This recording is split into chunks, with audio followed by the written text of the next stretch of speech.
Kalau tadi teman-teman belajar itu adalah proses dari tidak tahu menjadi tahu, maka teman-teman dikategorikan belajar. Kenapa? Karena di situ teman-teman mengalami proses, ya. Ada aktivitasnya. Gitu. Lanjut lagi. Nah, ciri-ciri belajar, teman-teman. Nah, dari segi proses, ya, ciri-ciri belajar itu adanya aktivitas fisik, mental, emosional, ya. Fisik itu seperti apa? Ketika teman-teman beranjak dari satu tempat ke tempat yang lain, memindahkan diri, nah itu sudah masuk kategori. Dengan teman-teman hadir, ini terlihat wujudnya, ini fisik. Mental, ya. Ketika teman-teman mampu menampilkan wajah teman-teman, ya, tidak menutup kameranya, nah ini mentalnya bagus. Seperti duduk di kelas, saya ingin duduk di depan, maka itu mentalnya sehat. Kalau mental nggak sehat itu yang seperti apa? Minder, mintanya duduk belakang, nggak mau terlihat guru. Atau kalau bisa ada kolongan, nyumput dia di situ. Kenapa? Takut sekali duduk di depan, ya nggak? Takut sekali on kamera. Padahal ibu ini nggak gigit loh. Ibu ini pengen kalian itu paham dengan apa yang disampaikan.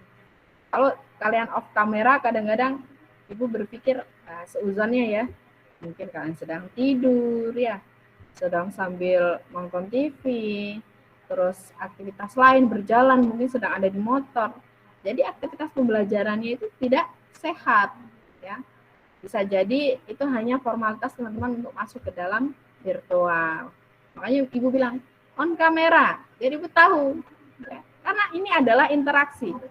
Belajar itu adalah interaksi antara guru dan peserta didik. Kalau tidak ada tatap maya atau tatap wajah, itu belum dikategorikan pembelajaran. Emosional. Ya. Ini seperti ibu saat ini. Ketika melihat peserta didiknya tidak sesuai dengan aturan yang berlaku, maka ibu harus bisa mengolah emosional ibu. Ya.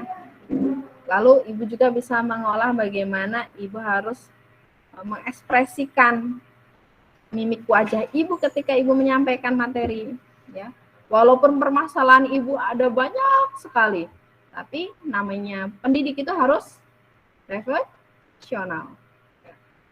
Ada kompetensi yang harus dikuasai guru, salah satunya adalah profesional. Nah, seperti teman-teman nanti kalau menjadi seorang guru, ya, karena teman-teman sekarang ibu sebut calon guru yang sedang menempuh ilmu untuk menjadi seorang guru. Nah, yang kedua adalah melibatkan unsur lingkungan. Ya, ketika kita belajar, tidak mungkin kita tidak melibatkan unsur lingkungan, karena dengan lingkungan kita memperoleh pengalaman. Yang C, bertujuan ke arah terjadinya perubahan tingkah laku. Ya. Bagaimana kok bisa terjadi perubahan tingkah laku? Jika seseorang belajar, ya, maka ciri-ciri yang akan terlihat adalah anak ini mengalami perubahan jadi tahu dari tidak tahu.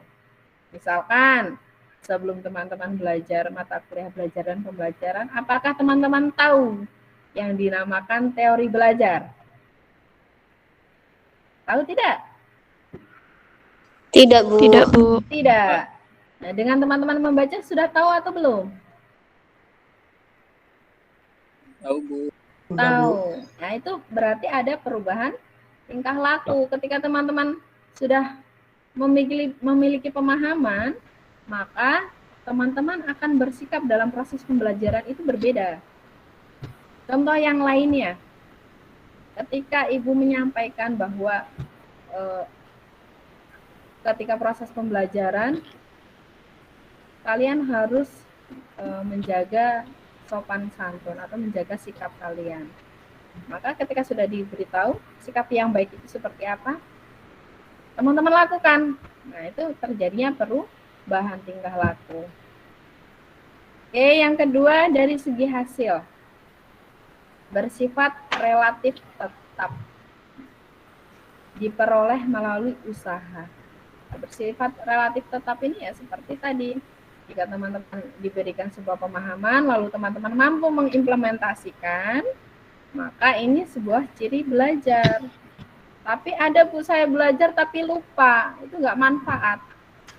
Jadi proses belajarnya kurang bermanfaat. Nah, kalau sudah masuk ke ciri yang bersifat relatif tetap, ini berarti teman-teman sudah memasuki proses belajar dan pembelajaran dengan baik. Diperoleh melalui usaha, nggak mungkin teman-teman tahu materi teori belajar tanpa teman-teman membaca, tanpa teman-teman mengikuti perkuliahan. Tiba-tiba muncul aja di pikiran teman-teman. Ya, pernah seperti itu. Nah, tiba-tiba pinter gitu ada nggak? Nggak ada, Bu. Tiba-tiba dapat nilai 100. Hebat itu. Temenannya sama jin. Ya enggak? Lalu ada mengapa perlu belajar? Kira-kira mengapa teman-teman harus belajar mata kuliah belajar dan pembelajaran? Yuk, kenapa? Menambah Kira-kira ilmu. kenapa kok teman-teman? Menambah ilmu. Yang lain ada lagi? Memperluas wawasan. Memperluas wawasan. Apa, Mas? Biar mampu bersaing dengan perkembangan zaman sekarang dengan bekal ilmu. Mampu bersaing dengan perkembangan zaman. Oke, boleh. Terus ada lagi? Memiliki kemampuan membuat agar Ya. bisa melangsungkan kehidupan yang lebih baik lagi. Iya, melanjutkan kehidupan yang lebih baik dengan memiliki pemahaman yang baik. Terus ada lagi? Tadi sepertinya ada yang tumburan gitu jawabannya. Satunya siapa tadi? Ada lagi? Ya? David. Ayo, David.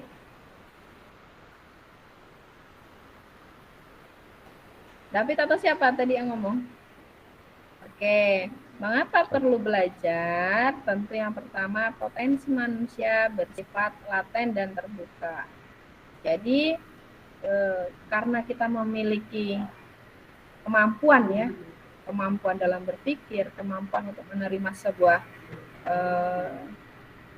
masalah, kemampuan untuk menyelesaikan masalah, maka di sini kita perlu belajar. Untuk apa? Untuk mengasah kembali kemampuan kita. Seperti halnya pisau. Pisau itu semakin diasah semakin tajam.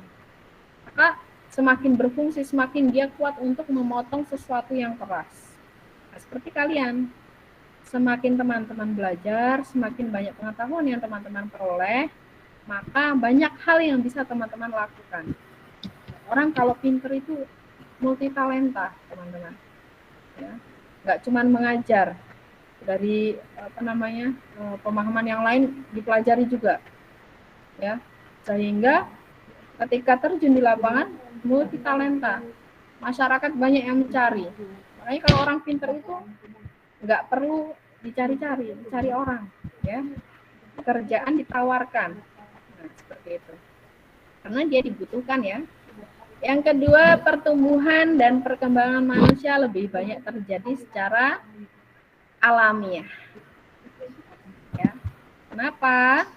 Seperti kita adopsi teori humanistik. Pada dasarnya manusia itu memiliki potensi sejak lahir. Kalau kita adopsi humanistik ya. Nah, potensi itu perlu dikembangkan kembali melalui proses belajar.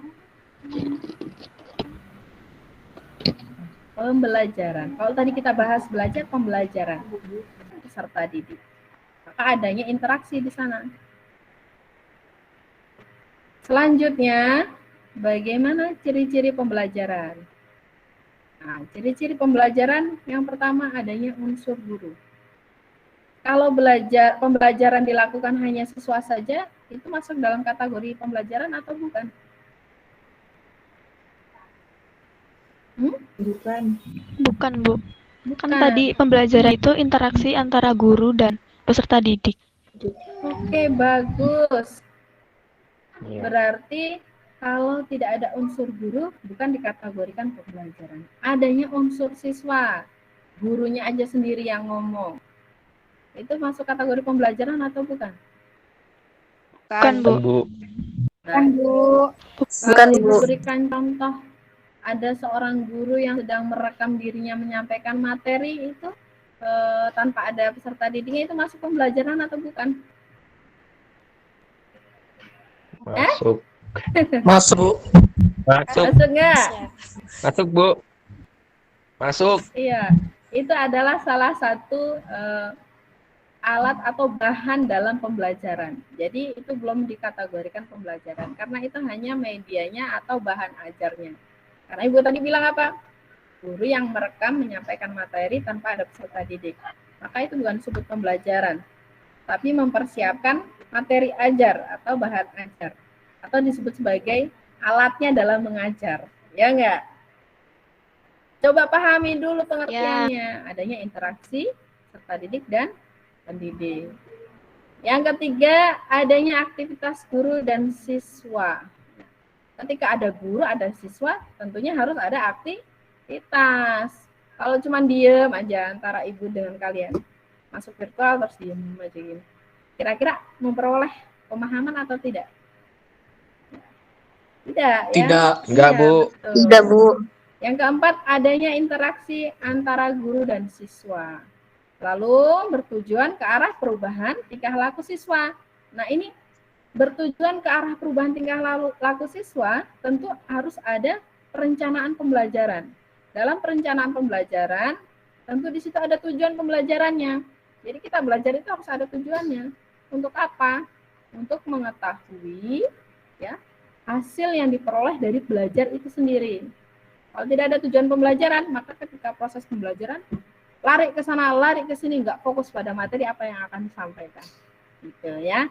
Jadi kalau teman-teman mau ngajar nih, siapin materinya apa ya, rencana pembelajarannya bagaimana, metodenya apa, ya strategi yang digunakan bagaimana. Itu hal penting teman-teman.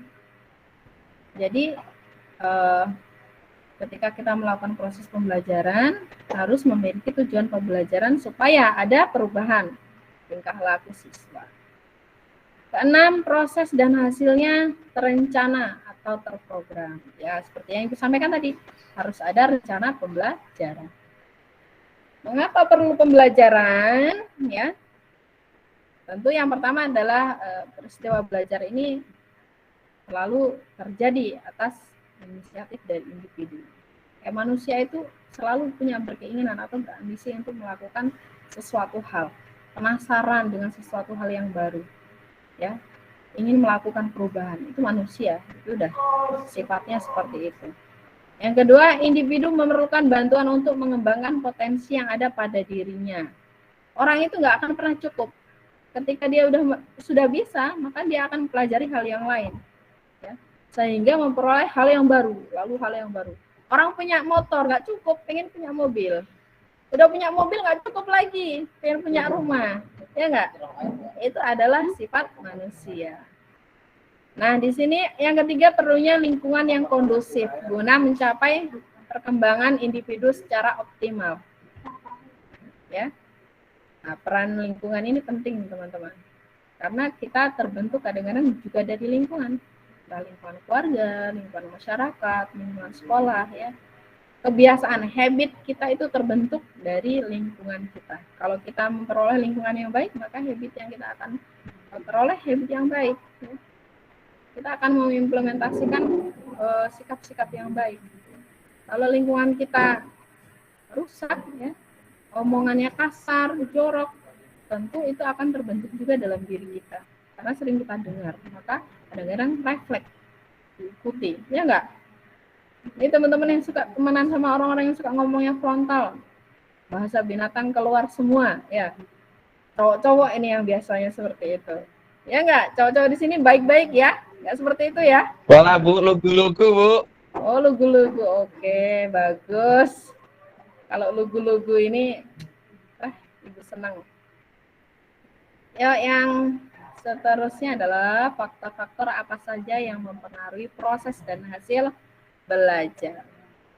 Apa itu yang mempengaruhi? Guru ya, potensi guru ya, moodnya guru ya, moodnya siswa, karakteristiknya siswa ya, tujuan pembelajaran. Nah, tujuannya pengen menjerumuskan peserta didik, maka tercapai itu tujuannya ya.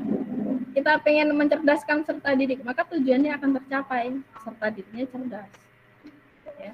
Materi, pentingnya materi. Dalam proses pembelajaran tentu kita harus menyiapkan materi apa yang akan kita sajikan. Adanya instrumental ya, penilaian, observasi bisa, cara tertulis bisa ya. Kita harus tahu bagaimana untuk mengetahui pemahaman teman-teman sekalian dalam teknik bertanya ya, atau memberikan soal ya, lingkungan tempat kita belajar. Oke, ini kita lewatin saja yang ini ya.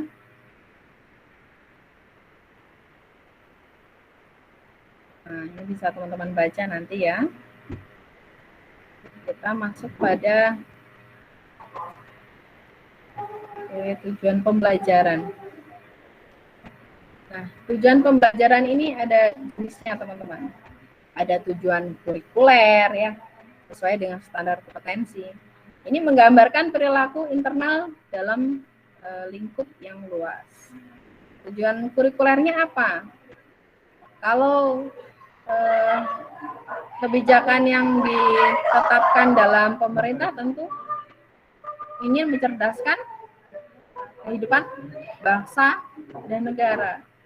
Nah, teman-teman ini termasuk perilaku dalam sebuah pendidikan.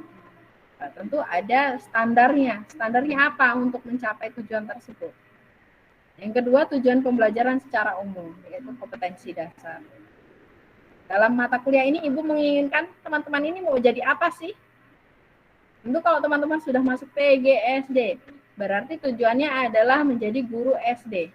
Nah, di sini kompetensi dasarnya dalam pembelajaran teman-teman memahami, ya, mampu mengidentifikasi, mampu menjelaskan, mampu menerapkan ya, teori belajar dan pembelajaran untuk kedepannya ketika teman-teman menjadi seorang guru. Nah, ada tujuan umumnya, ada tujuan khususnya. Dari tujuan umum merucut ke tujuan khusus, yaitu indikator, mengabarkan perilaku eksternal dalam lingkup yang spesifik. Nanti teman-teman akan pelajari bagaimana menyusun sebuah proses pembelajaran dengan rencana ya, atau disingkatnya RPP, dari kompetensi dasarnya, indikatornya, tujuan pembelajarannya ya. Oke, kita lanjutkan.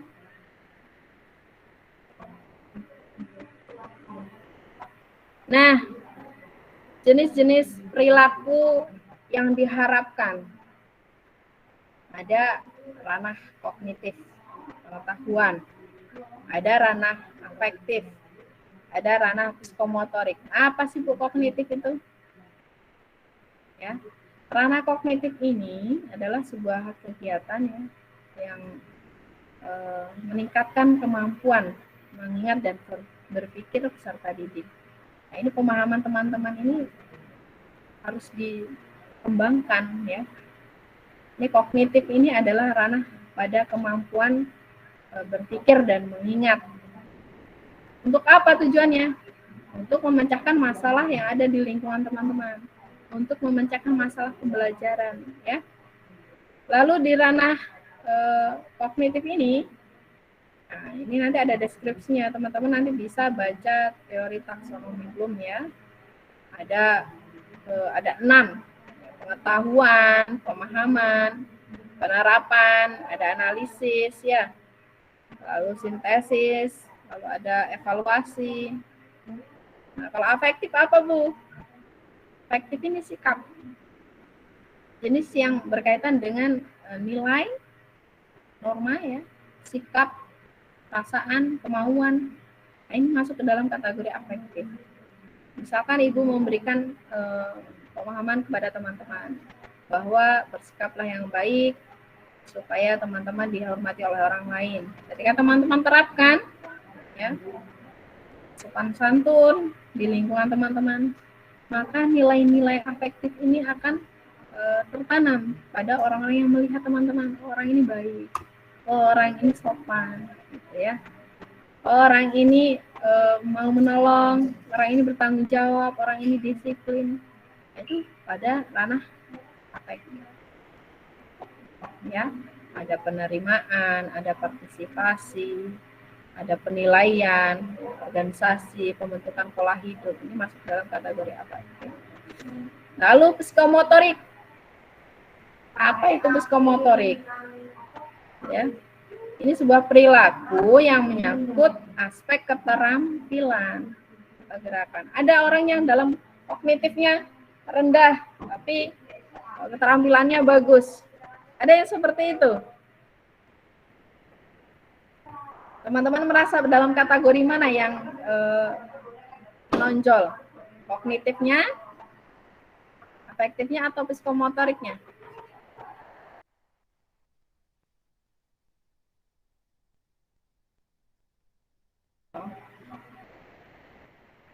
Ayo, Mas Nurul lebih menonjol pada pengetahuannya atau keterampilannya? Keterampilannya, Bu. Keterampilannya, oke. Mbak Rosi? Lebih ke psikomotorik, Bu. Oke, keterampilannya. Mbak Abelta?